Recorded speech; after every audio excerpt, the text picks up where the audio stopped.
The day Earth joined the Galactic Council was supposed to be the greatest moment in human history.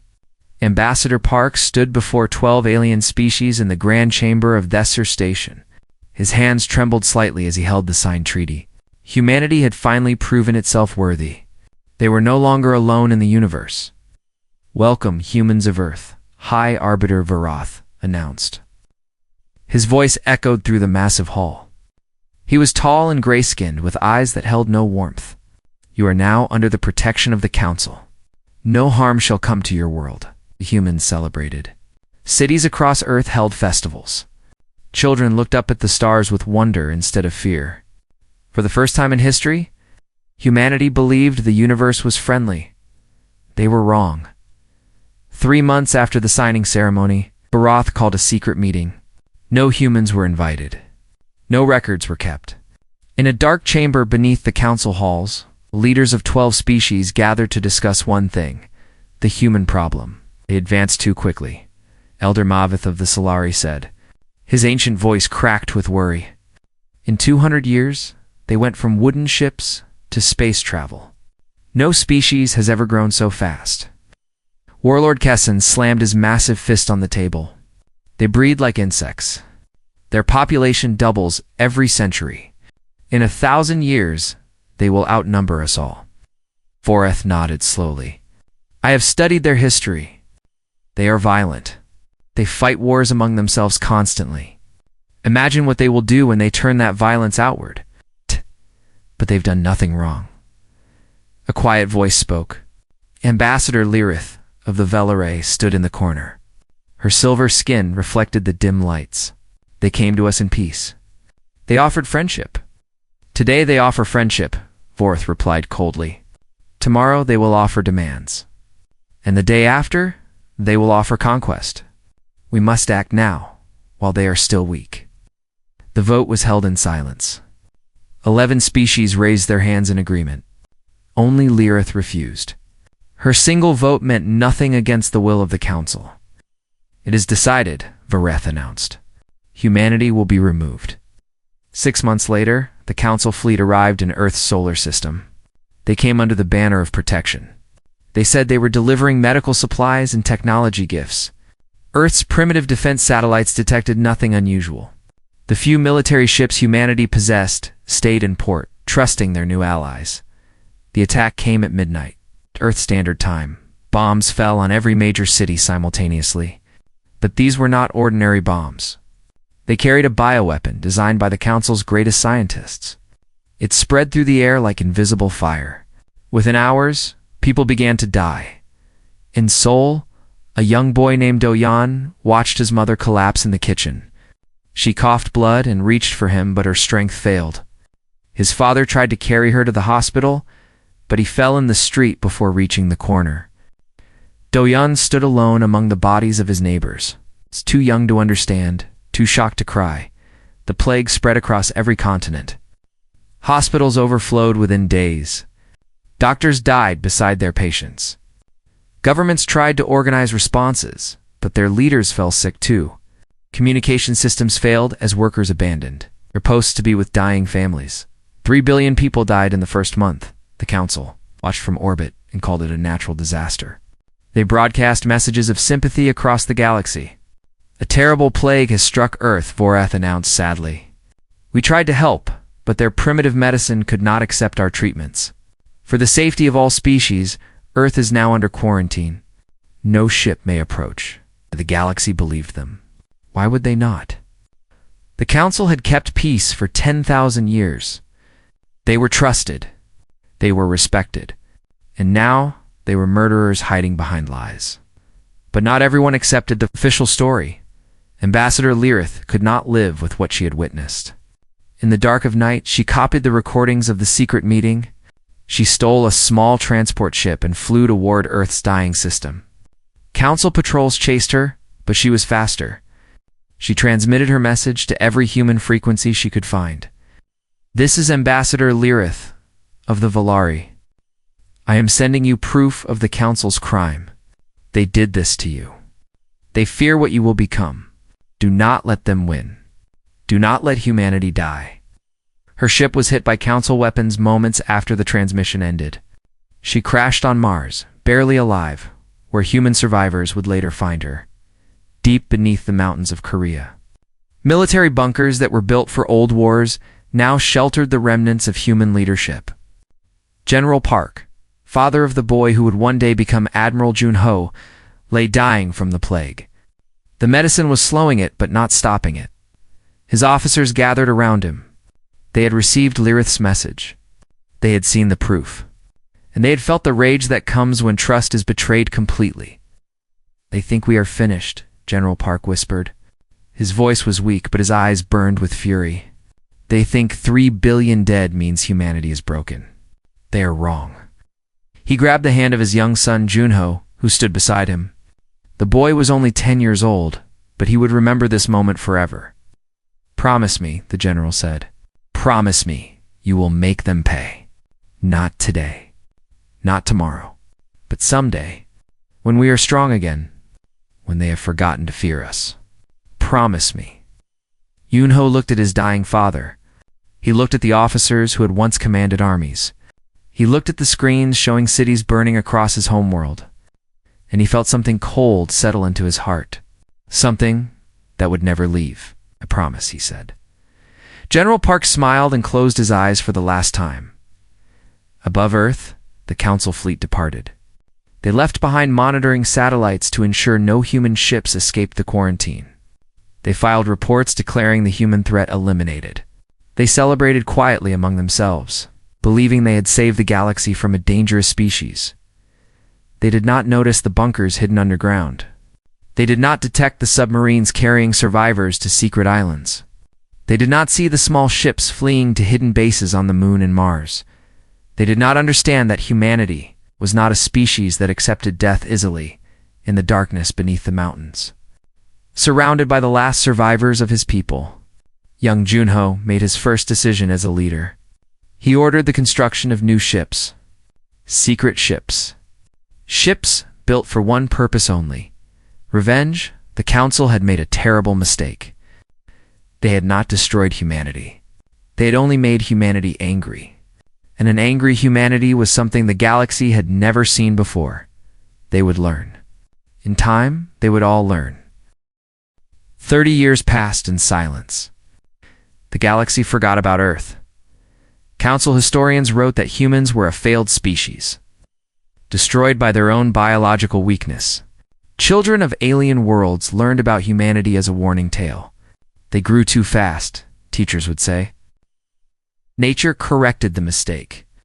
But beneath the dead cities of Earth, in tunnels and bunkers that stretched for hundreds of kilometers, humanity was not dead. Humanity was working. Admiral Park Jun-ho stood in the command center of the Pacific Underground Complex. He was no longer the frightened boy who had watched his father die. He was 40 years old now, tall and strong, with gray already showing in his black hair. His eyes held a coldness that made even his own officers nervous. "Status report," he commanded. Captain Yuna stepped forward. She had been with Junho since the beginning, since they were both children learning to hate. Her mind was sharp as any blade, and her loyalty was absolute.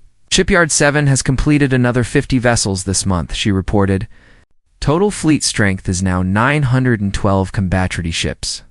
Sleeper agents report from 147 Council worlds. All systems remain undetected." Junho nodded slowly. "And the weapon program?"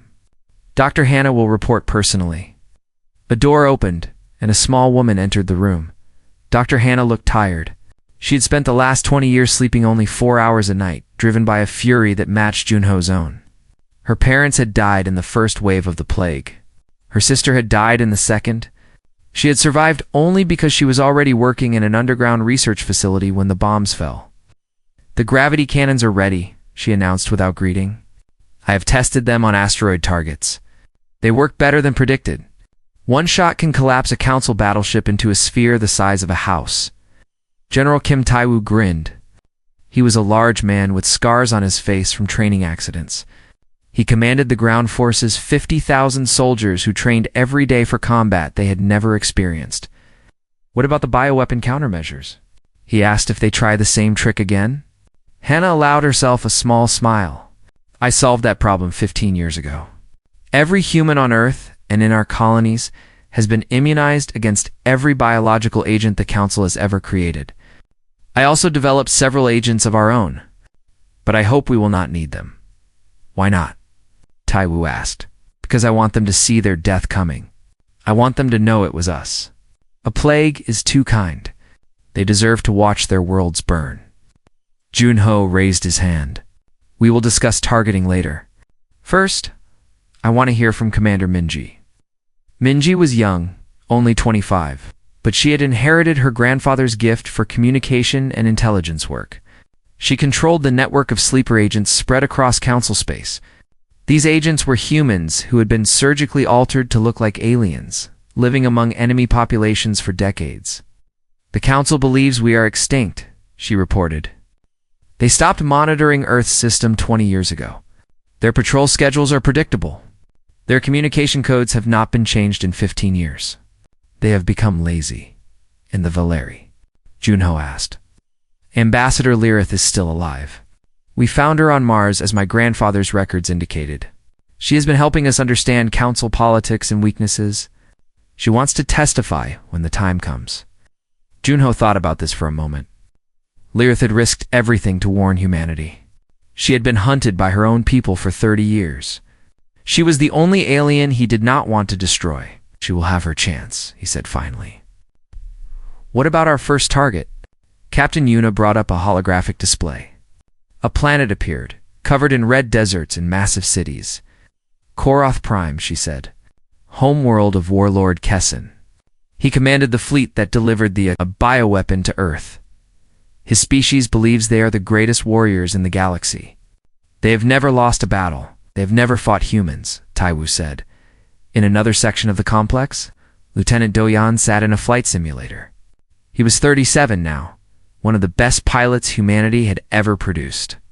He had volunteered for every dangerous mission, every secret reconnaissance flight into Council space. He had mapped enemy territories while flying ships, so quiet that alien sensors could not detect them. But no matter how many missions he completed, the emptiness never left him. He still saw his parents dying in the streets of Busan. He still heard his mother calling his name with her last breath. He still felt the cold loneliness of being a 7-year-old orphan in a world that was ending. His instructor, an older pilot named Sung-ho, watched him from the observation room. "He flies like he wants to die," Sung-ho said to his colleague. "No," the colleague replied. "He flies like he wants to kill." There is a difference. The years continued to pass. The fleet grew larger. The soldiers trained harder. The weapons became more deadly. And throughout Council space, sleeper agents waited patiently, living lives that were not their own, preparing for a signal that would change everything. On the 50th anniversary of the attack, Admiral Junho called a gathering. Every human who could attend came to the great underground chamber. Millions watched on screens throughout the hidden colonies behind Junho. The first and largest ship of the fleet waited in its dock. It was painted black, invisible against the darkness of space. Its name was written in white letters on the hull. Remembrance. 50 years ago, Junho began, his voice carrying to every corner of the chamber. "Then the Council murdered 3 billion of our people." They thought they were protecting themselves from a threat. They thought they were eliminating a species that might one day challenge them. They were half right. He paused, looking at the faces before him. Young and old. Scientists and soldiers. All of them carrying the same wound, the same rage, the same hunger for justice. "We are a threat," he continued. "We are exactly what they feared. Not because we are violent. Not because we breed quickly. But because when you try to destroy us, we do not die. We adapt. We overcome. We grow stronger." His voice rose, echoing off the stone walls. "They gave us 50 years. They thought time would make us forget. Instead, we used that time. We built a fleet greater than anything they can imagine. We developed weapons they cannot understand.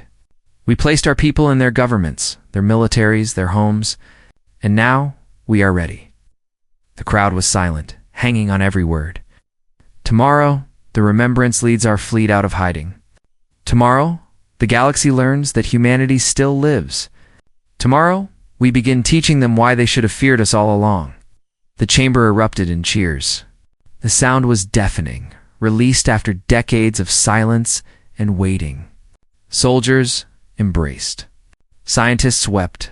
Children who had grown up underground looked at each other with fierce pride. Admiral Junho looked at his officers. Yuna Taiwu, Hanaminji Doyun. They had all lost everything in the attack. They had all spent their lives preparing for this moment. "Set course for Korath Prime," he ordered quietly. "It is time to come home to the stars." The fleet began to move. 1,000 ships rising from hidden docks across Earth. The Moon and Mars. They moved in perfect formation, silent and deadly, disappearing into jump points that would take them across the galaxy. The Council had created this day. They had murdered the wrong species, and now they would learn the price of that mistake. The age of human vengeance had begun. The sky above Korath Prime was peaceful that morning. 3 suns cast orange light across the desert cities. Merchants opened their shops. Children walked to schools. Soldiers performed their daily drills without urgency. The Korath had not fought a real war in 200 years. Warlord Kessin sat in his palace eating breakfast. He was old now, decorated with medals from campaigns he barely remembered. The attack on Earth had been his greatest victory, though officially it had never happened. Secretly, he kept a piece of Earth rock on his desk as a trophy. His communicator buzzed. He ignored it. His assistant called out in a worried voice. He ignored that too. Then the windows exploded inward. Lieutenant Doyen's fighter screamed past the palace at impossible speed. Behind him, 40 more human ships descended through the atmosphere like falling stars. They fired at orbital defense platforms before the Korath even understood they were under attack. On the Remembrance, Admiral Junho watched the assault unfold on tactical displays. Everything was happening exactly as Captain Yuna had planned. Orbital defenses at 30% and falling, Yuna reported. Ground forces are scrambling, but their communications are jammed. Enemy fleet attempting to respond from the far side of the planet. Time until their fleet reaches engagement range. 17 minutes, Junho smiled. It was not a pleasant smile. We only need 7. On the ground, General Taiwu's dropships touched down in the capital city. Armored soldiers poured out, moving with practiced efficiency. They did not shoot civilians. They did not destroy random buildings. They had specific targets: military installations, government centers, communication hubs. A Korath soldier fired at Taiwu from behind a wall. The shot bounced harmlessly off his armor. Taiwu turned and eliminated the threat with a single shot from his plasma rifle. "All units advance," he commanded. "Remember your training. We are not here to destroy. We are here to conquer." The Korath military tried to respond, but they were fighting an enemy they did not understand. Human soldiers moved faster than expected. Human weapons cut through Korath armor like paper. Human tactics changed constantly, adapting to every defense. Warlord Kessin reached his command center, covered in dust and bleeding from glass cuts. His officers surrounded him with terrified eyes. "What species is attacking us?" he demanded. "Who would dare strike the Korath homeworld?" An officer pointed at a screen with a shaking hand. It showed a human soldier removing his helmet to drink water. Kessin felt his heart stop. "That is impossible," he whispered. "They are extinct. We made sure of it." A broadcast suddenly filled every screen in the city. Admiral Junho's face appeared, calm and cold. "Attention. People of Korath Prime. I am Admiral Park Junho of the Earth Vengeance Fleet. 50 years ago, your warlord led the attack that murdered 3 billion humans. The Galactic Council told you we were dead. They lied." Junho paused, letting the words sink in across the planet. "We have returned. Your orbital defenses are destroyed. Your military is being eliminated. Your warlord will soon be in chains. This is not an act of war. This is justice delayed but not denied. Surrender now, and your civilian population will be spared. Resist, and you will learn exactly how dangerous humans can be." The Korath fleet arrived 12 minutes later, but the battle was already lost. Human ships had positioned themselves perfectly. They fired gravity cannons that crushed enemy vessels instantly. Korath fighters found themselves outmaneuvered by pilots who seemed to know their every move before they made it. Doyon flew through the chaos with cold precision. Each target he destroyed was a payment on a debt owed to 2 dead parents. Each explosion was a small piece of justice for the boy who had watched his world die. Enemy flagship disabled, he reported. Requesting orders. Hold position, Gunho commanded. General Taiwu. Status of ground operations? Capital secured. Government leaders in custody. Warlord Kessin captured attempting to flee in a personal shuttle. He did not get far. Junho stood from his command chair. Bring him to the remembrance. I want to speak with him personally. 1 hour later, Kessin stood in chains on the bridge of the human flagship. He was surrounded by officers whose eyes held no mercy. He tried to maintain his dignity, but his hands trembled. This is against all laws of galactic warfare, he protested. You cannot simply attack a council world. There will be consequences. The full might of 12 species will fall upon you. Admiral Junho stepped forward until he was close enough to smell the alien's fear. 12 species attacked our world while pretending to be friends. 12 species murdered 3 billion people while calling it a natural disaster. 12 species watched humanity die and celebrated in secret. Do not speak to me of laws. Your council has no honor. Kessin swallowed hard. What do you want? Revenge. Kill me and be done with it. Death would be too easy for you. Gunho turned and gestured at the view screen, which showed the conquered planet below. You will live. You will go to the council and tell them what happened here. You will describe every moment of your defeat. You will explain that humanity has returned, that we are coming for them next, and that there is nothing they can do to stop us. He leaned close to Kessin's face. Tell your masters that Earth remembers. Tell them we are coming, and tell them to prepare their fleets, their armies, and their prayers. Because when we are finished, the galaxy will never forget what happens when you betray humanity. Kessin was released in a small shuttle with just enough fuel to reach council space.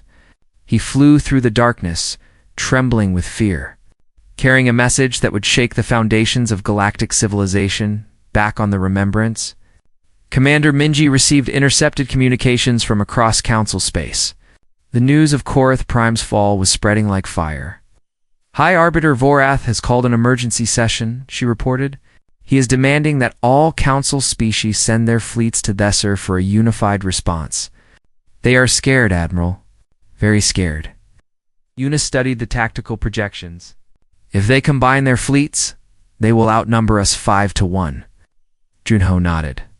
I am counting on it. Let them gather. Let them feel confident in their numbers. It will make their defeat more complete. Dr. Hannah entered the bridge with a datapad. The gravity cannons performed beyond expectations. I have already begun modifications that will increase their power by 40%. When we face the main council fleet, they will not know what hit them. General Taiwu laughed, a sound like thunder. I never thought I would see the day. Humans conquering alien worlds. The old generals would be proud. The old generals would tell us to stay focused, Junho replied. This is only the beginning.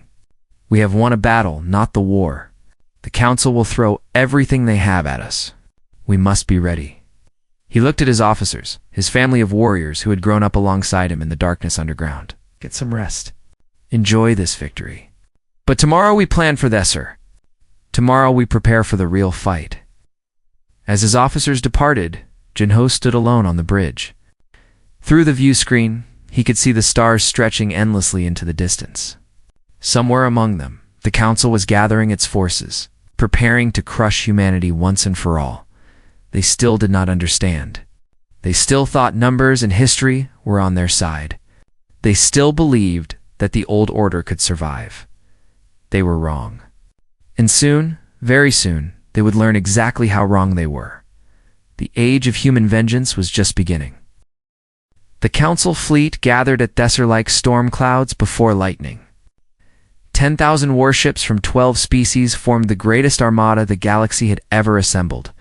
battleships the size of mountains, carriers filled with thousands of fighters, destroyers bristling with weapons that had crushed rebellions across 100 worlds. High Arbiter.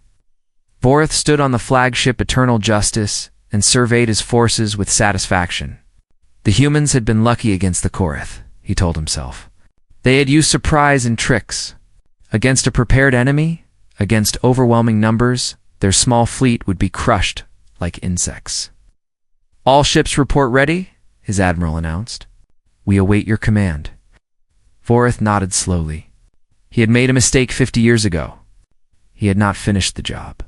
This time, there would be no survivors. This time, humanity would truly die.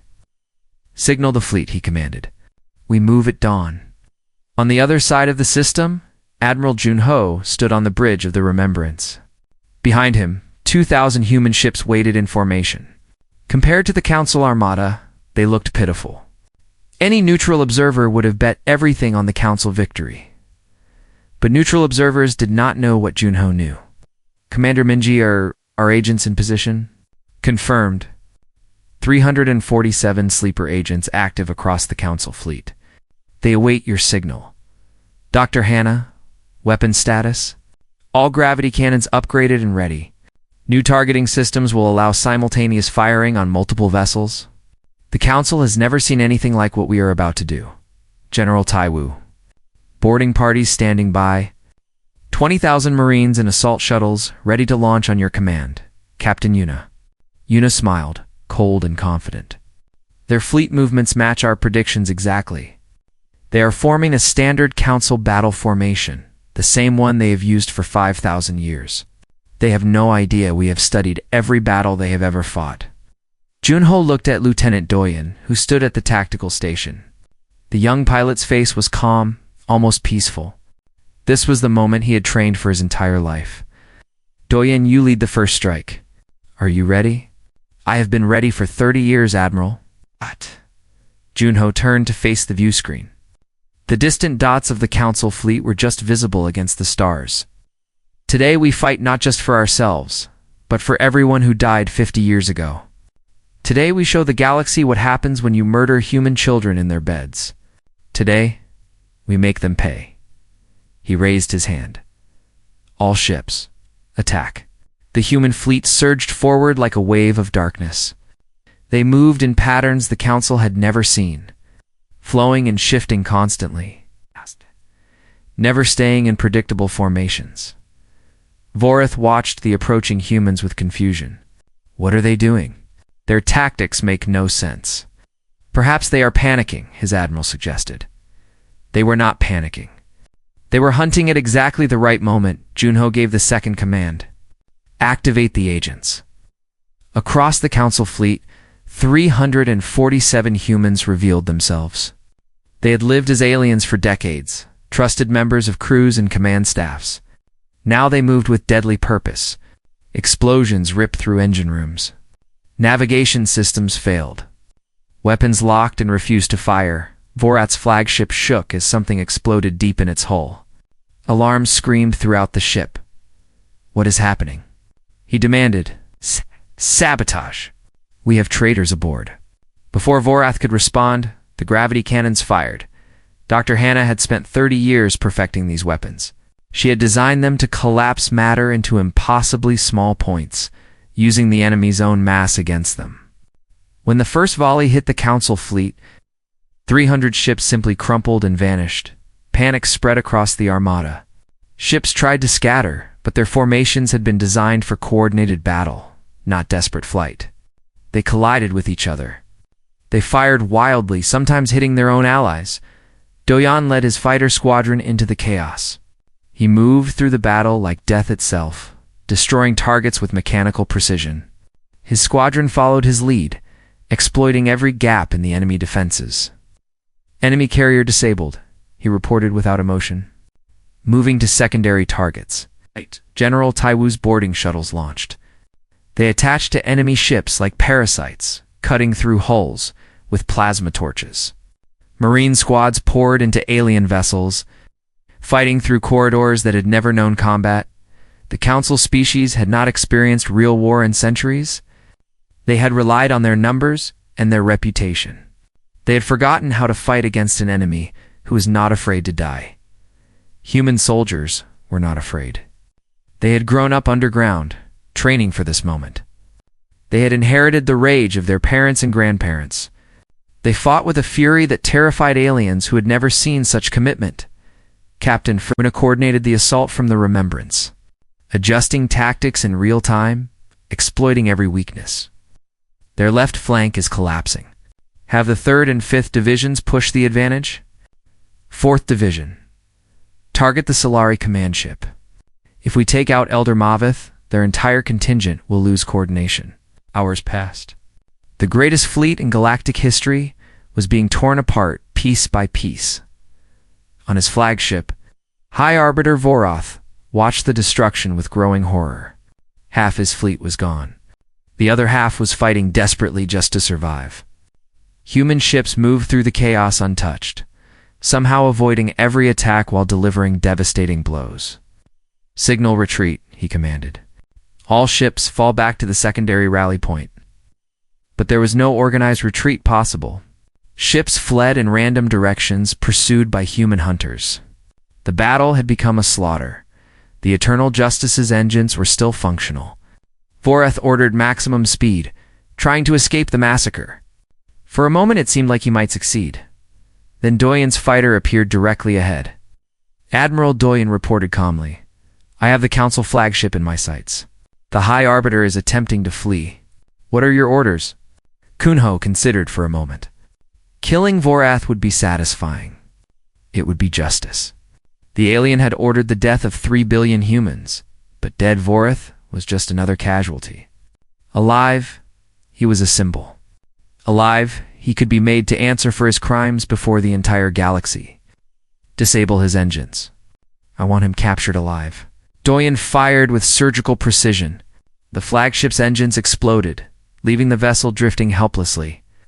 Human Marines boarded within minutes, fighting through the last defenders to reach the command deck. High Arbiter Vorath was found hiding in his quarters. He did not resist when they put him in chains. The fight had left him completely. As the battle ended, Commander Minji compiled the final statistics. Of 10,000 Council ships, fewer than 2,000 escaped. The rest were destroyed or captured.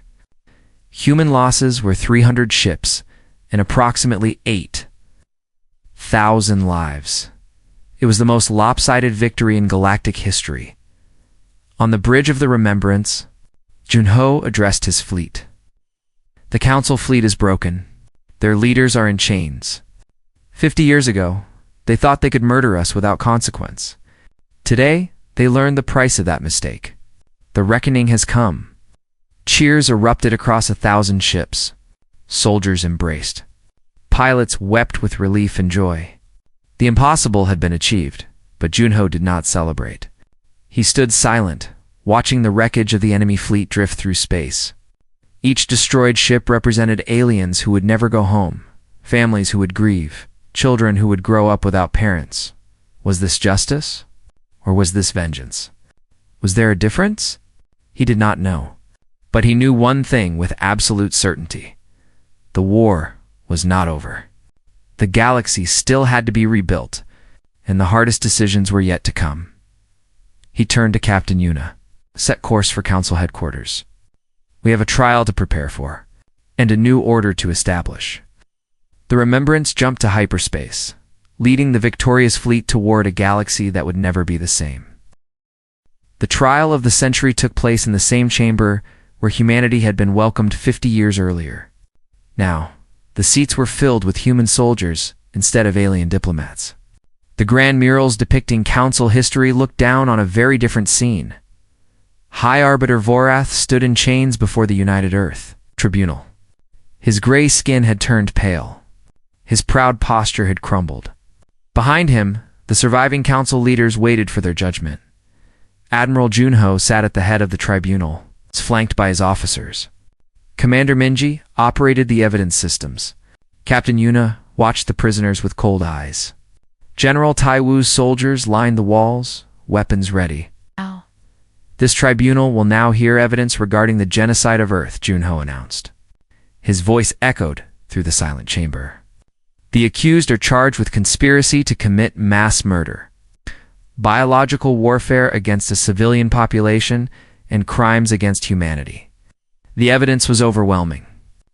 Minji played recordings from the secret council meetings. The galaxy heard Vorith's voice declaring that humanity must be eliminated. They heard Elder Mavith worrying about human advancement.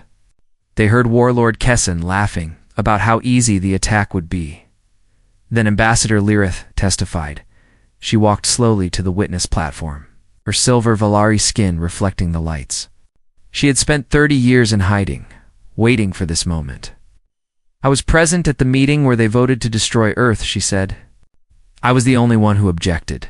They told me I was being foolish, that humans were dangerous, that eliminating them was necessary for galactic peace. She looked at Voroth with contempt.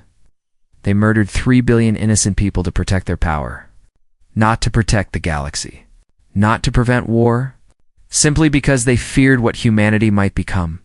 And now humanity has become exactly what they feared. The trial lasted 3 days.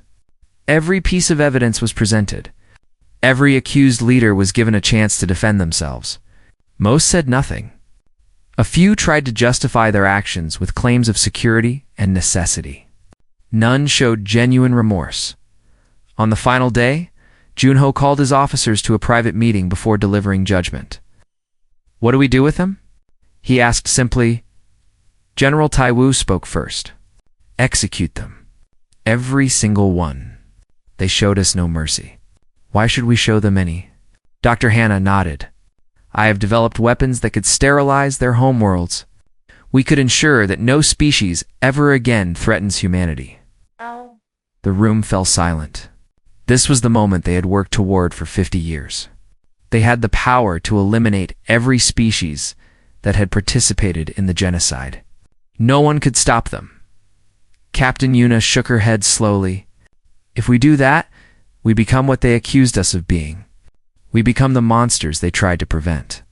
Is that what we want humanity to be known for? They killed 3 billion of our people, Taiwu growled. And killing 300 billion of theirs will not bring a single one back. Lieutenant Do Yan had been silent throughout the meeting. Now everyone turned to look at him. He was the youngest senior officer, but his story was known to all. The orphan boy who had grown into a warrior. I have spent my entire life wanting revenge, he said quietly. Every day I woke up with hatred. Every night I dreamed of making them pay. I thought that when this moment came, I would feel satisfied. I thought the emptiness would finally go away. He looked at his hands. But it is not. I killed thousands of aliens in battle. I watched their fleet burn. I captured their leaders. And I still feel empty. The hatred did not heal me. It just became all I knew. He raised his eyes to meet Junho's. If we destroy them completely, we will spend the rest of our existence as destroyers. Our children will inherit a galaxy built on murder. Is that the humanity we want to create? Commander Minji spoke next. There is another option. We have already proven our power. Every species in the galaxy knows what we can do. We do not need to demonstrate it further. She pulled up a holographic display showing the galaxy. Let them live. Let them rebuild. But let them do it under human supervision. Every species that participated in the genocide will submit to our authority. Human ships will patrol their skies. Human observers will attend their councils. They will be reminded every single day that we chose mercy when they did not. Junho listened to all of them. He thought about his father, dying in a bunker, making him promise revenge. He thought about the 3 billion dead, whose names filled databases that no one would ever finish reading. He thought about the future, stretching out beyond this moment of victory. Finally, he made his decision. The next morning, he stood before the tribunal to deliver judgment. You are found guilty of genocide against humanity. You and the surviving council leaders will spend the rest of your lives in exile on Myra, a moon with no strategic value and no chance of escape. You will live with your failure. You will watch as the galaxy you ruled is rebuilt under human guidance. and you will die knowing that despite all your efforts, humanity survived." He paused, looking at the alien faces. "We are not executing you. Not because you deserve mercy, but because we refuse to let your crimes define what humanity becomes. You tried to make us extinct because you feared our potential. Today we show you what that potential truly is, the strength to win and the wisdom to know when victory is enough." The prisoners were taken away. The trial was over. The old order was finished in its place. Junho established the Stellar Compact. Humanity would lead, but other species would govern themselves. There would be no more secret councils, no more hidden votes, no more genocide disguised as protection. The galaxy would operate under new rules, forced by human ships, but guided by principles of transparency and justice. Years passed. The work of rebuilding was slow and difficult. Some species resented human authority. There were rebellions, quickly suppressed. There were negotiations, sometimes successful. Gradually, the wounds began to heal. Admiral Junho retired to the rebuilt city of Busan.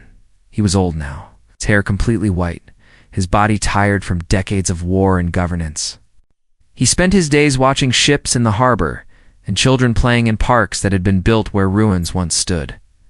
One evening, Captain Yuna visited him. She was Admiral Yuna now, commanding the patrol fleets that kept peace across the galaxy. But to him, she would always be the young officer who had stood beside him in dark tunnels, planning impossible revenge. Oh. "Do you think we did the right thing?" she asked. "Choosing mercy?" Junho watched a child running through the street below, laughing at something her father said. She would never know the fear of alien bombs falling from the sky. She would grow up in a galaxy where humanity was respected, not hunted. "They feared what we would become," he said slowly. "They feared that we would be conquerors, destroyers. They thought that if given power, we would use it for cruelty." He smiled, old and tired but at peace. "We proved them wrong. We became something they never imagined. Strong enough to destroy them completely. Wise enough not to. That is humanity's answer to the stars. That is who we truly are." Yuna nodded, understanding. Above them, the Remembrance passed overhead, leading a patrol fleet across the evening sky. The old warship had been refitted for peacekeeping now, its weapons ready, but rarely used. On its hull beneath its name, new words had been added after the war ended. "We remember. We forgive. We do not forget." Lieutenant Do-yoon, now Commander Do-yoon, stood on the bridge. He had finally found something beyond hatred. He had found purpose in building rather than destroying. The emptiness had not disappeared completely, but it had made room for other things: friendship, duty, hope. Ambassador Lirith stood beside him. Looking at the stars she had once fled through as a fugitive, "Do you still dream of your parents?" she asked quietly. Do-yen considered the question. "Sometimes. But the dreams are different now. They are not dying anymore. They are just there watching. I think they are proud." Lirith placed her silver hand on his arm. "The galaxy will remember what humanity did here. Not just the vengeance, but the mercy. 1,000 years from now, species we have not yet met will hear the story of how humans could have destroyed everything and chose not to." Doya nodded slowly. "Let them remember. Let them all remember what happens when you betray humanity, and let them remember what happens when we win." The Remembrance continued its patrol, carrying human and alien crew members working together. Below, on countless worlds, new generations grew up in a galaxy at peace. The scars of the war remained, but they were fading. The future stretched out ahead, full of possibilities that the Council had tried to prevent. Humanity had arrived among the stars with vengeance in their hearts. They had proven themselves the most dangerous species the galaxy had ever known. But in the end, they had chosen to be something more. They had chosen to be worthy of the stars, and the stars finally were at peace.